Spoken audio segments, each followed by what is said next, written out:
कैसे चलता। बच्चों, आज हम हमारा पर्यावरण के पाठ 5 जल संचयन एवं पुनर्भरण नामक पाठ का अध्ययन अध्यापन करेंगे। जैसा कि आपको पाठ से ही पता चल रहा है कि जल का संचयन हम कैसे करेंगे, ठीक है। और पुनर्भरण यानी आप अक्सर सुने होंगे गांव में कि हैंड पाइप पानी छोड़ दिया, यानी जल का स्तर नीचे गिर गया, ठीक है। तो उसको हम कैसे भरेंगे, ठीक है। पूरी पृथ्वी पर केवल और केवल 3% शुद्ध जल है हमारे पीने के लिए और 97% समुद्री जल है। समुद्री जल खारा और नमकीन होता है। आपको पता है कि अगर हम पिएंगे तो हम बीमार हो जाएंगे, ठीक है ना।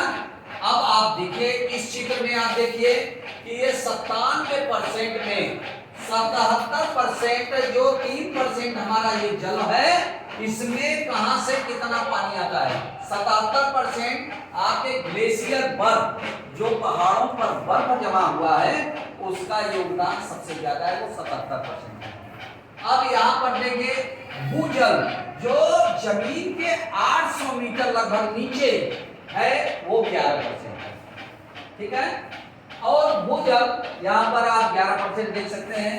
पृथ्वी पर संपूर्ण शुद्ध जल, जो पृथ्वी पर शुद्ध जल हमारे लिए पीने लायक है, समुद्र का जल तो कोई नहीं पिएगा, तो जो शुद्ध जल संपूर्ण पृथ्वी पर है हमारे पीने लायक, उसके जल स्रोत की ये सूची है।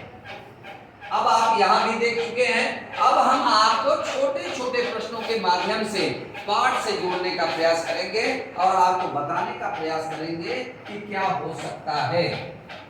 पहला प्रश्न है, भूजल में वृद्धि।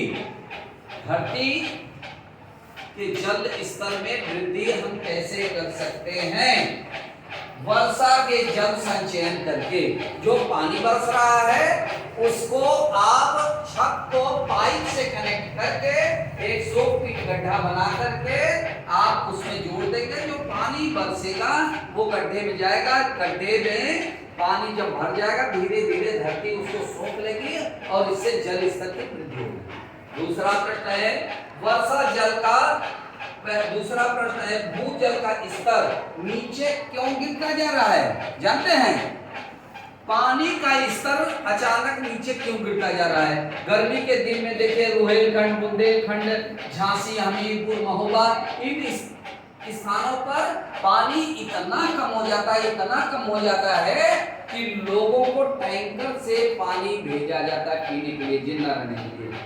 तो भूजल का स्तर नीचे क्यों गिरता जा रहा है। जल के अत्यधिक दोहन के कारण। आप गांव में देखते होंगे कि गांव के लोग करते क्या हैं, सबके घर समरसेबुल लग गया है और लोग बाइक धोने के लिए, भैंस को नहलाने के लिए घंटों घंटों समरसेबुल ऐसे चलता रहता है, पानी बहता रहता है। अभी देखिए अफ्रीका के केप टाउन शहर में अचानक वहां से पानी अदृश्य हो गया, लोग प्यासे मरने लगे। बड़ी बड़ी शहर वैसे बियाबान हो गए, लोग पानी की तलाश में दूसरे शहर में फंस गए। तो इसलिए हमें जल का बर्बादी नहीं करना चाहिए। तीसरा प्रश्न है, जल के बिना मनुष्य कितने दिन जीवित रह सकता है। अधिकतम 6 दिन। जल के बिना मनुष्य कितने दिन जीवित रह सकता है। अधिकतम 6 दिन। अब पृथ्वी पर अगला प्रश्न है, पृथ्वी पर शुद्ध जल कितने प्रतिशत उपलब्ध है। तो पृथ्वी पर शुद्ध जल केवल और केवल 3% उपलब्ध है, ठीक है। नाउ लास्ट क्वेश्चन, अपने घर की छत के वर्षा जल का संचयन हम कैसे करेंगे। 100 फीट गड्ढा बनाकर। धन्यवाद।